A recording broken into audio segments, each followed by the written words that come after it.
ए students, तो आज हम लोग पार्ट सेकंड स्टार्ट करने वाले हैं। चैप्टर नंबर सेकंड जो हम लोगों ने पढ़ा था लास्ट टाइम बिजनेस में, फॉर्म्स ऑफ बिजनेस ऑर्गेनाइजेशन। तो मैंने आपको बताया था ये दो पार्ट्स में। आज इस वीडियो लेक्चर में हम लोग पार्ट सेकंड स्टार्ट करेंगे। पार्ट फर्स्ट तो मैंने बता दिया था, और पार्ट फर्स्ट का जो लास्ट टॉपिक था कंपनी, उसी से रिलेटेड ये टॉपिक है। जो चैप्टर है फॉर्म्स ऑफ बिजनेस ऑर्गेनाइजेशन, उसका जो पार्ट सेकंड है उसका नाम है formation of a company. Company कैसे फॉर्म होती है, कंपनी कैसे फॉर्म होती है हम लोग देखेंगे इस वाले वीडियो लेक्चर में।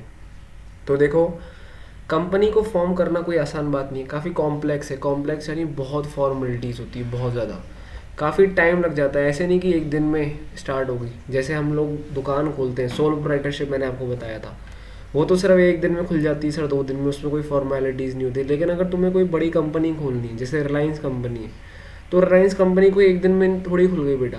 काफ़ी कॉम्प्लेक्स प्रोसेस था, काफ़ी कॉम्प्लिकेटेड। इसकी परमिशन लो, उसकी परमिशन लो, इसको डॉक्यूमेंट भेजो, उसको डॉक्यूमेंट भेजो, काफ़ी लेंथी, काफ़ी टाइम लग जाता है। ठीक है, काफ़ी एक्सपेंसिव होता है। तो अगर मैं बताऊं कंपनी कैसे फॉर्म होती है, तो कंपनी 3 स्टेजेस में डिवाइडेड है।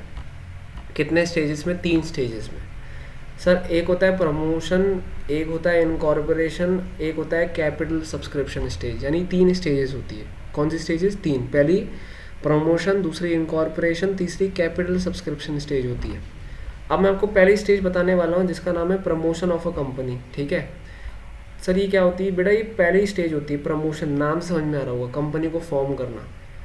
और इस स्टेज में अपॉर्चुनिटीज़ आइडेंटिफाई करनी पड़ती है। यानी काय का बिजनेस स्टार्ट करना है, कौन सा बिजनेस स्टार्ट करना है, ऑनलाइन सर्विसेज का काम करना है, लॉ का काम करना है, ठीक है ना, बिजनेस करना है, किसी चीज़ का प्रोडक्शन करना है। इसको बोलते हैं आइडेंटिफाई अपॉर्चुनिटी। कौन सा बिजनेस स्टार्ट करना है, पहली स्टेज में आइडेंटिफाई करना पड़ता है। अच्छा, उसी के साथ इस स्टेज में फंड्स को भी अरेंज करना पड़ता है। मुझे अगर बड़ा काम खोलना है, बड़ी बहुत कंपनी फॉर्म करनी है, तो बेटा मुझे पैसे की भी ज़रूरत होती है, तो फंड्स का ज़रूरत भी बहुत पड़ता है। तो ये सब प्रमोशन स्टेज में क्या होता है सर, डिसाइड होता है। ठीक है। अच्छा, जो पर्सन परफॉर्म करता है प्रमोशन को, यानी सारा पैसा अरेंजमेंट करता है, बिजनेस देखता है कौन सा करना चाहिए, रिसर्च करना कौन करता है सर? जो बंदा प्रमोशन करता है उस बंदे को बोलते हैं हम लोग प्रमोटर। क्या बोलते हैं सर? प्रमोटर बोलते हैं सर। ठीक है ना। Who is promoter? बेटा प्रमोटर वो पर्सन होता है, अभी डेफिनेशन आएगी, पहले डेफिनेशन पढ़ लेते हैं प्रमोटर कौन होता है।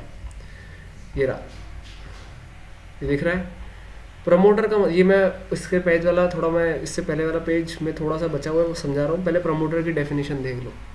Promoter who conceive the idea of starting a business, जिसके माइंड में आइडिया आया कि बिजनेस को स्टार्ट करना है। ठीक है, कौन सा बिजनेस स्टार्ट करना है यही देखेगा, यही रिसर्च करेगा। जो देखता है कि जो बिजनेस है उसकी फिजिबिलिटी देखता है। बेटा ये फिजिबिलिटी क्या होता है? फिजिबिलिटी का मतलब कि जिस बिज़नेस को स्टार्ट कर रहा है ये प्रमोटर, जिसकी रिसर्च करी है, उसमें कितने पैसे की ज़रूरत है, वो बिज़नेस प्रॉफिटेबल होगा कि नहीं होगा, उसको बोलते हैं फिजिबिलिटी। ठीक है। फिर ये प्रमोटर देखता है, असेंबल करता है सारे रिसोर्सेज यानी लैंड हो गया, लेबर हो गया, कैपिटल हो गया, कहाँ से आएगी, किससे लेंगे, लेबर कहाँ से आएगी, सब प्रमोटर देखता है। और जो सारे नेसेसरी डॉक्यूमेंट्स बनाता है, जो भी डॉक्यूमेंट्स कंपनी को फॉर्म करने के लिए ज़रूरत है, वो सारे डॉक्यूमेंट्स क्या करता है सर? बनाता है। तो promoter is promoter sir who conceive the idea of starting business. Business कौन सा स्टार्ट करना है उसके ऊपर रिसर्च करना, ये उस बिज़नेस की फिजिबिलिटी देखेगा कि बिज़नेस प्रॉफिटेबल होगा कि नहीं होगा। जो सारे रिसोर्सेज का अरेंजमेंट करेगा, असेंबल करेगा, लैंड, लेबर वगैरह वगैरह, जो सारे नेसेसरी डॉक्यूमेंट्स को क्या करेगा बच्चों? प्रिपेयर करेगा। कितना सिंपल है। ठीक है। अच्छा, ये तो मैंने आपको बता दिया प्रमोटर की डेफिनेशन। और सर कौन होता है बेटा? प्रमोटर वो होता है जिसका नाम प्रॉस्पेक्टस के अंदर लिखा होता है। ये आपके लिए नई नई चीज़ें, इसको ढंग से समझना। प्रॉस्पेक्टस आपके लिए नई नई चीज़ें। प्रॉस्पेक्टस का मतलब ये होता है एक कागज़ का टुकड़ा, एक डॉक्यूमेंट, जिसके अंदर सारी इन्फॉर्मेशन लिखी होती है कंपनी की। मतलब सारी information in the sense, company जब शेयर बेचती है, कंपनी अपने जब मार्केट में शेयर्स बेचती है, तो लोगों को इन्फॉर्म तो करेगी ना, लोगों को एडवर्टाइज तो करेगी ना। लोगों को पता कैसे पड़ेगा कि ये कंपनी शेयर्स बेचने वाली है? जैसे आपने नई कोचिंग खोली तो अब अखबार में शो तो करोगे, घर के मतलब कोचिंग के बाहर बैनर तो लगाओगे, पैम्पलेट तो बाजोगे। तो ऐसे ही जो कंपनी होती है अपने जब शेयर्स बेचती है तो एक डॉक्यूमेंट इशू करती है जिसको हम लोग बोलते हैं प्रॉस्पेक्टस। उस प्रॉस्पेक्टस के अंदर प्रमोटर का नाम लिखा होता है। तो प्रमोटर का नाम किसके अंदर लिखा होता है sir? Prospectus. What is prospectus? It is a document which is issued by a company for inviting to the public for subscribing the shares. Shares की एडवर्टाइजमेंट करने के लिए कंपनी एक डॉक्यूमेंट इशू करती है जिसका नाम होता है प्रॉस्पेक्टस, ठीक है। और कौन होता है सर? प्रमोटर, जिसका कंपनी के अफेयर्स के ऊपर कंट्रोल होता है। मतलब अफेयर्स का मतलब ये यहाँ पर रहता है जो भी मैनेजमेंट करना है, डायरेक्टर से बात करनी है, शेयर होल्डर से बात करनी है, क्या करना है क्या नहीं करना, कंट्रोल सारा किसके पास होता है? इस प्रमोटर के पास होता है। Is that clear? और कौन होता है सर? जिसकी एडवाइस से बोर्ड ऑफ डायरेक्टर्स काम करते हैं। बोर्ड ऑफ डायरेक्टर्स का मतलब जो कंपनी को पूरा मैनेज करते हैं। तो उन बोर्ड ऑफ डायरेक्टर्स को जो कंपनी का मैनेज करते हैं उनको भी एडवाइस कौन देता है सर? ये प्रमोटर देता है। तो हु इज़ प्रमोटर? जिसका नाम प्रॉस्पेक्टस के अंदर लिखा होता है, जिसका कंट्रोल है कंपनी के अफेयर्स के ऊपर। शेयर होल्डर्स को, डायरेक्टर्स को सारी एडवाइस दी जाती है और शेयर होल्डर डायरेक्टर्स उसकी एडवाइस लेकर सारा क्या करते हैं सर? काम करते हैं। तो पहली स्टेज ही पढ़ रहे हैं, अभी promotion of A company start हुई है। अब देखते हैं इस प्रमोटर के फंक्शंस क्या हैं। ये प्रमोटर के फंक्शंस क्या हैं, क्या क्या रोल है। तो सर जो पहला फंक्शन है प्रमोटर का वो है आइडेंटिफिकेशन ऑफ बिजनेस अपॉर्चुनिटी। सबसे पहले मैंने आपको वैसे बेसिकली बता दिया था कि बिजनेस अपॉर्चुनिटी यानी क्या प्रमोटर नया बिजनेस स्टार्ट करेगा, ये देखेगा वो। देखो मार्केट में अभी क्या चल रहा है क्या नहीं चल रहा, ये सब प्रमोटर देखेगा। दूसरा, एक्सपेंड एग्जिस्टिंग यूनिट। किसकी बात हो रही है सर? Existing unit. हो सकता है ऑलरेडी प्रमोटर का कोई बिजनेस हो या ऑलरेडी वो किसी बिजनेस से क्या हो सर जुड़ा हो, तो उसको एक्सपेंड करने की बात हो रही है। एग्जिस्टिंग यूनिट यानी पुराने बिजनेस को और बढ़ाना, है ना। या फिर किसी दूसरे के साथ मर्ज करना।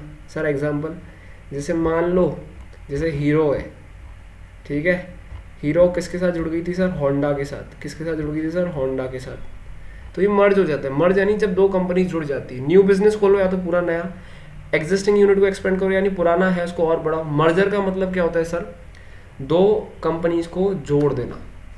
अब पहली ये जो फंक्शन है प्रमोटर का आइडेंटिफाई, इसमें प्रमोटर देखेगा कि भाई न्यू बिजनेस खोलने में कितना प्रॉफिट है, कितना रिस्क है, लॉस तो नहीं हो जाएगा, या फिर मैं अपनी एग्जिस्टिंग यूनिट को और आगे बढ़ाऊँ, मेरा पुराना बिजनेस है उसको अच्छे तरीके से आगे करूँ, उसमें प्रॉफिट कितना है, उसमें कितना रिस्क है, या फिर मैं किसी नई कंपनी के साथ जुड़ जाऊँ, मर्जर बोलते हैं उसको, उसमें कितना प्रॉफिट है, उसमें कितना रिस्क है। ये पहले वाले फंक्शन में प्रमोटर देखेगा बच्चों। Is that clear?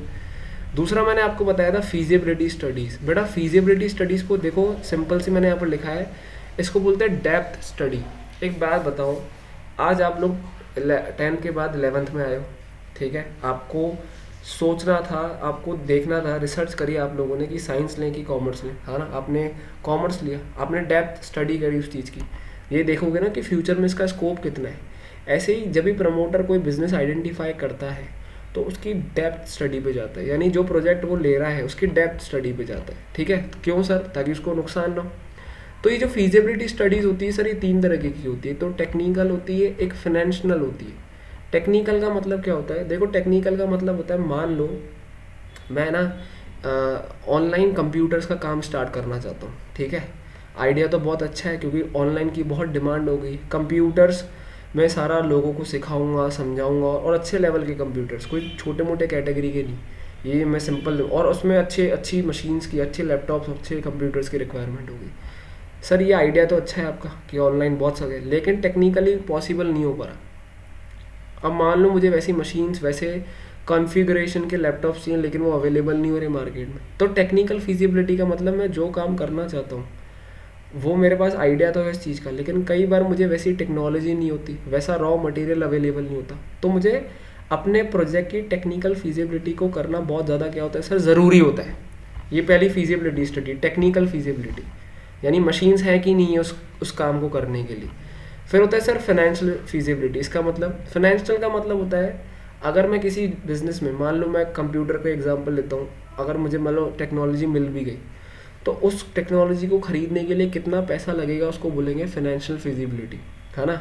मान लो फंड्स की ज़रूरत है और फंड्स बहुत ज़्यादा लग रहे हैं लेकिन कोई अरेंजमेंट ही नहीं है, तो मैं क्या बोलूँगा, ये जो प्रोजेक्ट है कंप्यूटर लैपटॉप्स को समझाने का, सिखाने का, ये जो मशीन है, ये जो प्रोजेक्ट है, इसको बोलूँगा फाइनेंशियली अनफीजिबल। फीजिबल कब होता है? जब मेरे पास पैसा होता। अनफीजिबल कब बोल रहा हूँ? जब मेरे पास पैसा है ही नहीं बच्चों।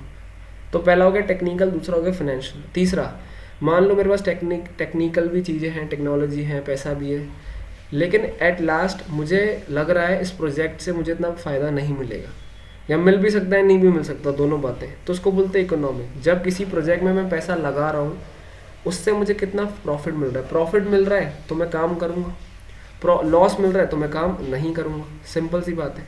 तो सेकंड स्टडी फीजिबिलिटी, ये 3 पार्ट्स में थी, टेक्निकल, फाइनेंशियल एंड इकोनॉमिकल, ठीक है। तीसरा जो आपका फंक्शन है प्रमोटर का, उसका नाम है नेम अप्रूवल। बेटा किसी भी कंपनी को स्टार्ट करोगे, क्योंकि हम लोग फॉर्मेशन ऑफ कंपनी की पहली स्टेज पढ़ रहे हैं, प्रमोशन, तो कंपनी का नाम तो रखोगे ना। पहली बात, नेम आइडेंटिकल नहीं होना चाहिए। जैसे एग्जांपल देखो, एक आपने नाम सुना होगा बाटा, है ना, पत्थर मत मारना इसको, बाटा आप लोगों ने नाम सुना होगा, ठीक है बच्चों, यस सर। तो ये अच्छी कंपनी, चप्पल का काम इसका, है ना। और एक और कंपनी थी सर जिसका नाम है, मैं बाटा, क्या लिखा हुआ है सर, बाटा, ठीक है।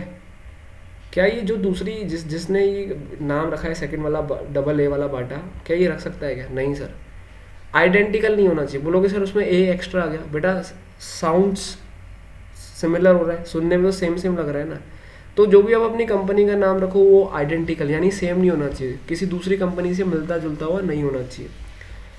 आप जो भी नाम रखोगे उसको अप्रूव कराना पड़ेगा आरओसी। सर ये आरओसी कौन होती है? Registrar of company. बेटा आपको अगर कंपनी का रजिस्ट्रेशन करवाना है तो एक अलग से पूरी अथॉरिटी बनी हुई है, एक इंस्टीट्यूशन है, आरओसी बोलते हैं इसको, बोलते हैं रजिस्ट्रार ऑफ कंपनीज। यहाँ पर आप एप्लीकेशन भेजो और उस एप्लीकेशन के अंदर 3 नाम भी होने चाहिए। मान लो एक नाम अगर समझ में नहीं आया उनको, तो वो आपको उस 3 नाम में से कोई सजेस्ट कर सकती है, वो रख सकते हो। जो भी नाम होगा वो मिसलीडिंग नहीं होना चाहिए। मिसलीडिंग का मतलब सही, मतलब बेकार नाम नहीं होना चाहिए, और वाकई में वही नाम होना चाहिए कंपनी का, है ना भाई। ऐसे कोई फ्रॉड नाम नहीं होना चाहिए, है ना। और रियल में कोई फैक्ट में नाम है, फर्जी टाइप नाम नहीं होना चाहिए। जो भी नाम हो गवर्नमेंट के साथ जुड़ा हो नहीं होना चाहिए। जैसे एग्जांपल, जैसे मैंने लिख दी अपना नाम, निकाल कंपनी का नाम स्टार्ट किया मोहित रावलानी सेंट्रल गवर्नमेंट लिमिटेड, ये नाम है क्या? चलो मोहित रावलानी सेंट्रल गवर्नमेंट पीछे क्यों लगा रहा हूँ, तो गवर्नमेंट की हेल्प लेके मुझे नाम नहीं रखना। अच्छा, जो भी नाम रखो वो एक्ट के अकॉर्डिंग। बेटा नाम, नेम जब भी आप कंपनी का रखते हो उसका भी एक्ट बना हुआ है, कैसे नाम रख सकते हो, किस तरीके के नाम रख सकते हो, उसका प्रोनाउंसिएशन अच्छा होना चाहिए। तो ये थर्ड पॉइंट है, ये लॉ फॉलो करने पड़ते हैं। तो जो थर्ड पॉइंट था वो नेम अप्रूवल। पहला क्या था सर? पहला बताया बिजनेस और अपॉर्चुनिटी को आइडेंटिफाई करना, दूसरा फीजिबिलिटी स्टडीज, तीसरा सर नेम अप्रूवल, चौथा क्या है sir? Fixing up signatories to MOA. Sir ये क्या है? बेटा सिग्नेटरीज का मतलब वो लोग जो साइन करते हैं। देखो मैं ये सर एमओए क्या है? Memorandum association. बेटा memorandum of association is a document जिसमें कंपनी की सारी इन्फॉर्मेशन लिखी होती है। मैं डिटेल में आगे समझाऊंगा, अभी हिंट दे रहा हूँ। इट इज़ अ डॉक्यूमेंट जिसमें कंपनी की सारी लिखा होता है, कंपनी का नाम, कंपनी का ऑब्जेक्ट क्यों बनी है, कंपनी की लायबिलिटी क्या है, सब, कंपनी का ऑफिस क्या है, सब लिखा होता है। अगर आप किसी कंपनी में पैसा इन्वेस्ट करते हो तो हर इन्वेस्टर सबसे पहले इस डॉक्यूमेंट को चेक करता है जिसका नाम है मेमोरेंडम ऑफ एसोसिएशन, इसको शॉर्ट में बोलते हैं एमओए। तो सर किसी भी कंपनी को फॉर्म करने से, जब फॉर्म करते हैं तो ये एमओए बनाना बहुत ज़रूरी है। और एमओए के अंदर जो लोग साइन करते हैं उनको बोलते हैं signatories to MOA. People who is signing the MOA known as signatories to memorandum of association, ठीक है। पब्लिक कंपनी में ये 7 होते हैं और प्राइवेट कंपनी में कितने लोग साइन करते हैं सर? 2। पब्लिक कंपनी में 7 लोग साइन करते हैं और प्राइवेट कंपनी में 2। लॉ बना हुआ है, यानी मिनिमम लोग हैं। पब्लिक के मिनिमम कितने होते थे सर? 7, और प्राइवेट में मिनिमम कितने होते थे सर? 2। तो फोर्थ क्या है सर? साइन करेंगे एमओए में। एमओए क्या होता है? एक बेसिक डॉक्यूमेंट होता है जिसमें सब कंपनी की इन्फॉर्मेशन दे रखी होती है, ठीक है। आपका जो 5th पॉइंट है वो है अपॉइंटमेंट ऑफ प्रोफेशनल्स। सर ये क्या चीज़ है? प्रोफेशनल्स का मतलब क्या होता है sir? Professionals means what? Professionals यानी सिंपल सी बात है सर कि बैंकर्स हो गए, ऑडिटर्स हो गए। बैंकर्स जो कंपनी का लेन देन करते हैं, शेयर्स का सारा पैसा इनके पास जाता है। ऑडिटर्स यानी अकाउंट्स पढ़ते हो अब 11th में, उनकी चेकिंग की जाती है। तो जो बंदे चेक करते हैं उनको ऑडिटर बोलते हैं। सर ये क्या करते हैं? ये असिस्ट करते हैं। क्या करते हैं सर? असिस्ट का मतलब हेल्प करते हैं। किसको हेल्प करते हैं? कंपनी को हेल्प करते हैं, कैसे काम करना है, किस तरीके से काम करना है। ऑडिटिंग करवानी पड़ती है टाइम के हिसाब से अकाउंट्स की, ताकि कोई फ्रॉड ना हो। तो ये सारे प्रोफेशनल्स होते हैं। और बताऊँ प्रोफेशनल्स कौन से होते हैं? सीए हो गया, चार्टेड अकाउंटेंट हो गया, सीएस हो गया। बेटा ये सारे प्रोफेशनल्स होते हैं जो कंपनी को असिस्ट करते हैं कि कंपनी को क्या क्या लॉ फॉलो करने हैं। क्योंकि कंपनी तो यार इनके ऊपर ही तो डिपेंडेंट है, एक्सपर्ट्स हैं ये लोग, अपनी फील्ड के एक्सपर्ट्स हैं, चार्टर्ड अकाउंटेंट एक्सपर्ट है, कंपनी सेक्रेटरी एक्सपर्ट्स होते हैं। तो ये 5th पॉइंट है, अपॉइंटमेंट ऑफ प्रोफेशनल्स। ठीक है, लास्ट है बेटा, फिर लास्ट में जो ये प्रमोटर होता है इसको नेसेसरी डॉक्यूमेंट्स प्रिपेयर करने पड़ते हैं, जैसे एमओए हो गया, एओए हो गया। सर ये क्या है? एमओए तो मैंने आपको बताया मेमोरेंडम ऑफ एसोसिएशन, एओए का मतलब होता है आर्टिकल्स ऑफ एसोसिएशन, ये मैं डिटेल में समझाऊंगा। एमओए जो बाहर के लोग हैं, जैसे मैं किसी कंपनी में पैसा इन्वेस्ट करना चाहता हूँ तो मैं एमओए को करूँगा। एओए इंटरनल्स के लिए होता है, मैं डिटेल में आगे समझाऊंगा। एओए का फुल फॉर्म अभी समझो, articles of association. MOA is a memorandum of association. MOA for outsiders, AOA for Insiders. Company के जो अंदर लोग काम करते हैं उसके रूल्स एंड रेगुलेशंस एओए में लिखे रहते हैं। ठीक है, तो ये आपकी पहली स्टेज होगी, जिसका नाम क्या बताया मैंने सर? जिसका नाम बताया मैंने आपको प्रमोशन ऑफ कंपनी। 3 स्टेजेस है, प्रमोशन, इनकॉर्पोरेशन, कैपिटल। प्रमोशन में मैंने आपको प्रमोटर के बारे में बताया, प्रमोटर कौन होता है उसकी डेफिनेशन बताई, फंक्शंस बताए 6, आइडेंटिफिकेशन, फीजिबिलिटी स्टडीज़, और क्या बताया मैंने? नेम अप्रूवल, और क्या बताया? साइन करते हैं एमओए को, और क्या बताया? प्रोफेशनल्स को अपॉइंटमेंट करना, और नेसेसरी डॉक्यूमेंट्स को प्रिपेयर करना। तो this ends your first video on part second of forms of business और ऑर्गेनाइजेशन। 2 बार वीडियो देखना। जो बच्चा वीडियो देख रहा है please subscribe the channel and please like the video. ठीक है, चलो, थैंक यू।